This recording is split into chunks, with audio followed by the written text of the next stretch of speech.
Star maths class में बहुत बहुत स्वागत है आप सभी का। जैसा कि हेडिंग देख पा रहे होंगे, यहाँ पे हेडिंग लिखा हुआ है आपका लाइन मेथड। हम लोगों ने नेट इफ़ेक्ट का जिक्र कर लिया था, तो आज हम लोग लाइन मेथड का बात करेंगे और फाइनली लाइन मेथड आपको बहुत हेल्प करेगा क्वेश्चन को करने में। शुरुआत करते हैं। तो लाइन मेथड में सबसे पहला जो मेरा काम होगा ये होगा कि हम लोग कैसे 2 साल वाले में बॉक्स खींचना है, 3 साल वाले में बॉक्स खींचना है, 4 साल वाले में बॉक्स खींचना है, वो हम लोग सीखते हैं। जैसे मान लीजिए आप यहाँ पे कि 2 साल कुछ भी प्रिंसिपल दे के रखा हुआ है, कुछ भी प्रिंसिपल हो सकता है। तो 2 साल का है तो 2 लाइन लेंगे, ये बात आप जानते होंगे। अब देखिए यहाँ पे जो बॉक्स होगा वो फाइनली होगा 1। क्यों? क्योंकि इससे पहले जो न्यूमेरिकल वैल्यू है वो है मेरा सिर्फ प्रिंसिपल, इसलिए 1 न्यूमेरिकल वैल्यू है तो 1 बॉक्स। अब यहाँ पे कितना बॉक्स होने वाला है? तो यहाँ पे बॉक्स होने वाला है 2। क्यों? क्योंकि इससे ठीक पहले एक यहाँ न्यूमेरिकल वैल्यू था और एक न्यूमेरिकल वैल्यू था प्रिंसिपल, यानी 2 साल वाले में इस प्रकार हम लोगों ने बॉक्स खींच ली। आई होप ये आपको क्लियर होगा। अब हम लोग बात करने वाले हैं 3 साल का। अब देखिए हम लोग बात करेंगे 3 साल का, तो कुछ प्रिंसिपल होगा यहाँ पे और प्रिंसिपल में हम लोग यहाँ से लाइन खींचेंगे। 3 साल है तो 3 लाइन तो आना ही आना है। फिर से वही बात है, यहाँ पे कितना बॉक्स आने वाला है? तो 1 बॉक्स आने वाला है, क्योंकि इससे पहले एक न्यूमेरिकल वैल्यू है यहाँ पे। अब इसमें कितना बॉक्स आने वाला है? दूसरे साल में 2 बॉक्स आने वाला है। क्यों? क्योंकि इससे पहले 2 न्यूमेरिकल वैल्यू था, एक यहाँ और एक यहाँ। अब बात कर रहे हैं यहाँ तीसरे साल में, तो इसमें कितना बॉक्स आने वाला है? तो इससे पहले कितना न्यूमेरिकल वैल्यू आया है? तो 1 यहाँ है, 2 3 4, यानी कि इससे पहले ये 4 न्यूमेरिकल वैल्यू आपका आया है। तो 4 बॉक्स इसमें होने वाले हैं, 3 और 4। तो इस प्रकार हम लोग 3 साल का खींचे। ऐसे ही अगर आप प्रयास करेंगे तो 4 साल का भी खींच सकते हैं, 5 साल का भी खींच सकते हैं, आपको कोई परेशानी नहीं आएगा। अब आइए मैं इसमें एक चीज़ और बात कर लूँ ज़रा। अब मान लीजिए कि प्रिंसिपल आपका दे रखा है यहाँ पे 1000 रुपया, पी दे दिया है 1000, रेट परसेंट आपका जो दर है वो 10% का है, और जो टाइम दे रखा है वो आपका दे रखा है यहाँ पे 2 साल। ध्यान दीजिएगा, यहाँ से एक हम लोग बेहतरीन शॉर्टकट निकालते हैं, जिसको आप लोग पास्कल्स ट्रायंगल या फिर रेशियो मेथड बोलते होंगे, या फिर कोडिंग भी आप लोग बोलते होंगे। तो आइए हम लोग देखते हैं। तो प्रिंसिपल कितना है? तो प्रिंसिपल है मेरा 1000 रुपया। टाइम कितना है? 2 साल, तो 2 लाइन हम लोग लेंगे यहाँ पे। अब इस 1000 पे कुछ ना कुछ रेट लगा होगा, जैसे 10%, तो यहाँ कितना आ गया? 100। यहाँ भी 10% लगेगा, तो यहाँ भी कितना आ जाएगा? 100। अब तो अभी जस्ट हम लोग सीखें कि बॉक्स 2 साल का है, तो इस वाले में तो 2 बॉक्स होना चाहिए।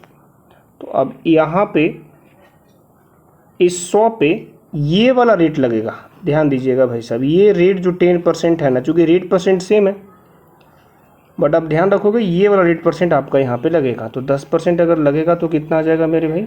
यहाँ पे आ जाएगा 10। सही है। अब अगर आपसे कोई पूछे, कोई भी बंदा, कि भाई तुम बताओ यहाँ पे CI कितना हो गया, तो आप क्या कहोगे?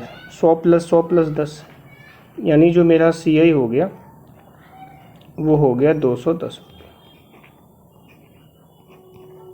क्लियर है?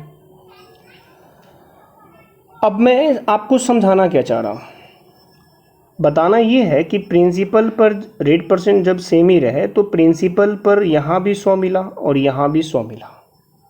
अब मैं क्या इस 100 को, चूँकि दोनों में क्वांटिटी तो सेम ही है, 100 रुपया है, तो क्या मैं इसे अगर कुछ नाम दूँ तो आप कहोगे भाई साहब आप इसे कुछ नाम दे सकते हैं। तो अगर मैं ए बोल दूँ, इसे भी ए बोल दूँ, तो कोई दिक्कत परेशानी नहीं, सही है।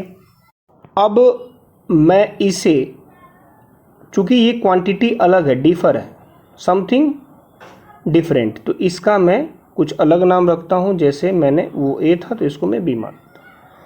यानी प्रिंसिपल पर जब रेट लगेगा तो वो दोनों सेम क्वांटिटी होगा, और फिर उस पे जब रेट परसेंट लगेगा, यहाँ पे कुछ भी रेट परसेंट लगेगा तो वो कुछ अलग क्वांटिटी देगा।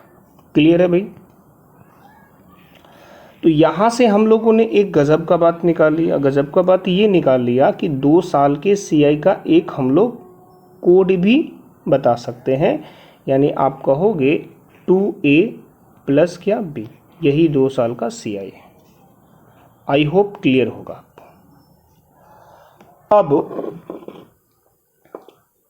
अब आप इसे चाहो तो रेशियो के फॉर्म में भी लिख सकते हो। कैसे?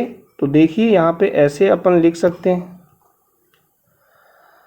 अब 2A प्लस B को सिंपली हम लिख सकते हैं, सिंपली हम लोग लिख सकते हैं इसको 2 और इसको 1। अब आपके मन में क्वेश्चन आ रहा है, और क्या ऐसा ही मैं 3 साल का भी लिख सकता हूं? तो बिल्कुल, यहाँ 1 प्लस 2 कितना आ गया? 3 साल के लिए है तो यहाँ 3। अगर आपको 4 साल के लिए लेके जाना है तो ये 1 प्लस 3 कितना? 4, 3 प्लस 3 कितना? 6, 4 साल का है तो यहाँ भी आ जाएगा 4। और अगर आप इसे 5 साल पे लेके जाना चाहते हो तो ये 1 प्लस 4 कितना? 5, 4 प्लस 6 कितना? 10, कैरी नहीं करना है। 6 प्लस 4 अगेन कितना? 10, 5 साल का है तो यहाँ पे 5। तो ये मेरा था 2 साल का, सही है। ये मेरा था 3 साल का, ये मेरा था 4 साल का, और ये मेरा था 5 साल का। आई होप क्लियर होगा। अब आप अगर चाहो इसको इस फॉर्म में लिखना, 2A प्लस B के फॉर्म में सभी को लिखना, तो आप सिंपली लिख सकते हो, कोई इसमें इशू नहीं है। आप इसमें यहाँ पे A लगा हुआ है, यहाँ पे B 1 की जगह पे, तो यहाँ भी आप A लगा सकते हो, यहाँ पे B, और 1 की जगह पे C कर देंगे, सही है। यहाँ A लगा सकते हैं, यहाँ B लगा सकते हैं, यहाँ C, और यहाँ 1 की जगह पे D कर देंगे। यहाँ A लगा लेंगे, यहाँ B, यहाँ C, यहाँ D, और यहाँ 1 की जगह पे हम इसको E लिख सकते हैं। तो फाइनली हम लोग दोनों तरीके से चीज़ों को देख लिए हैं। आप इसको कोड के रूप में भी याद रख सकते हो कि भाई 2 साल का है तो 21 भी बोल सकते हो, या 1 भी लोग याद रखता है। 3 साल का है तो 331 भी बहुत लोग याद रखते हैं, बहुत बच्चे के रहता है 331। 4 साल का है तो 4, 6, 4, 1। 5 साल का है तो भाई साहब 5, 10, 10, 5, 1। तो आप दोनों में से जो फॉर्म आपको सही लगे आप इसको याद रख सकते हो। आई होप क्लियर होगा। अब सवाल इसमें एक आता है यहाँ पे कि ये जो मेरा 2 और 1 है, इसमें कौन क्या है? तो भाई साहब ये जो फर्स्ट वाला है ये मेरा सिंपल इंटरेस्ट होगा, जिसको साधारण ब्याज कहते हैं। और ये जो मेरा होगा यहाँ पे, ये होगा आपका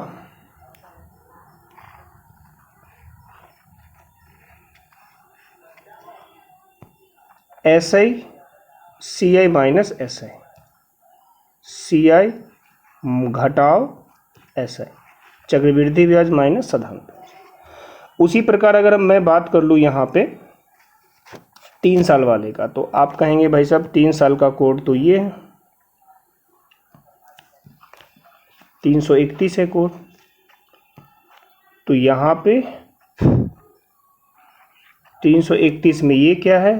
तो आप कहोगे साधारण ब्याज, और बाकी जो ये दोनों बच गया ये हो गया CI माइनस SI। क्लियर है?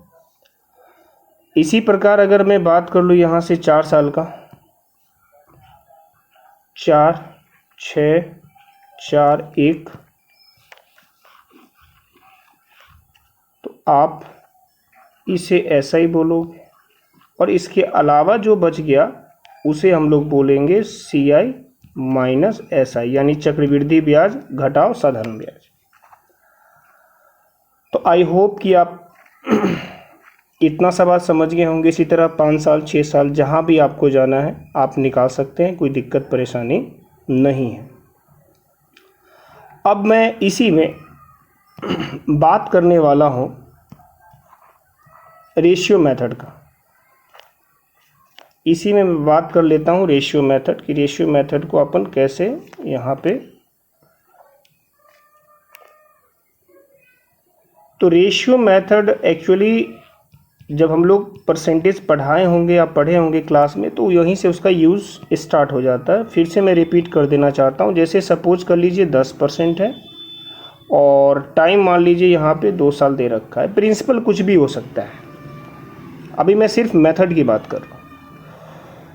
तो 10% को हम लोग बेसिकली तोड़ते हैं तो ये आ जाता है 1/10, और अभी चूँकि चक्रवृद्धि ब्याज है तो ये मेरा चक्रवृद्धि ब्याज होगा, और ऊपर वाला ये मेरा प्रिंसिपल होगा, और जो ऊपर वाला ये टर्म है ये मेरा होगा CI। और जब 10 में 1 को जोड़ देंगे तो ये हो जाएगा 11, और ये जो 11 होगा इसको हम लोग बोलते हैं अमाउंट, यानी कि मिश्र धन। ये मेरा अमाउंट हो गया, मिश्र धन। क्लियर है? तो हम लोग इसको लिखेंगे कैसे? 11 हो गया, प्रिंसिपल कितना था 10, तो आप बेसिकली लिख सकते हो 10 से 11, और 10 से 11 इसे आप 2 बार लिख सकते हो।